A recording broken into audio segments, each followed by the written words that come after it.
So much. Hi sir. Hi ma'am. ఈ అమ్మాయి ఏంటి నాకన్నా అందంగా రెడీ అయ్యి వచ్చింది?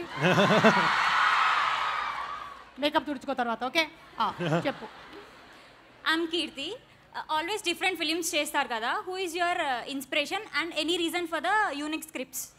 డెఫినెట్లీ అంటే ఇప్పుడు మీరు అందరు కూడా రేపు పొద్దున ఒక యాక్టర్ వచ్చాడు అంటే something you expect from someone, right? అంటే ఎవ్రీ టైం నేను చేసిన ప్రతిసారి ఒకే కైండ్ ఆఫ్ స్క్రిప్ట్స్ వేస్తుంటే యూ ఆల్సో మీకు కూడా థియేటర్కి వచ్చి టికెట్ కొనుక్కొని రావాలనే రీజన్ ఉండదు.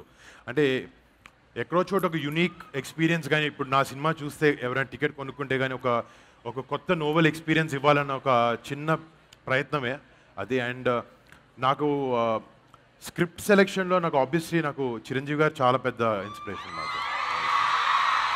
అంటే ఆయన చేసిన వేరియేషన్స్ కానీ ఆయన చేసినని కానీ బాడీ ఆఫ్ వర్క్ చూస్తే చాలా మిక్స్ అండ్ మ్యాచ్ చేసి ఒక రుద్రవీణ చేశారు, ఒక ఖైదీ చేశారు, ఒక టాగోర్ చేశారు, పక్కన ఇందిరా చేశారు. అండ్ అంటే ఇలా ఒకటి రెండు కాదు, ఇలా he has 150 films plus. He is truly my inspiration. ఎలాగో చిరంజీవి గారి గురించి చెప్పారు కాబట్టి మిగిలిన వాళ్ళిద్దరి గురించి కూడా in what way they have inspired అనేది ఒక్కొక్క మాట చెప్పేస్తే మాకు కాస్త తృప్తిగా ఉంటుంది.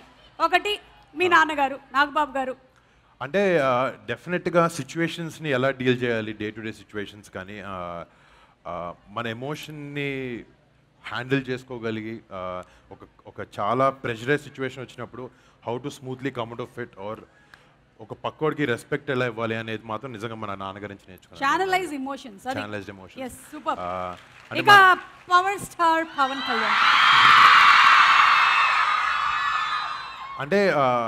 అంటే లైఫ్లో చాలా మందికి చాలా ఆనెస్ట్గా ఉండాలి, లోపల ఏమనిపిస్తే చేయాలని అనిపిస్తుంది. బట్ సొసైటీ కానీ ఎవడో ఏదో అనుకుంటారనేది అలా 100 విషయాలు వాళ్ళని ఆపేస్తూ ఉంటాయి. They won't let us be what we are.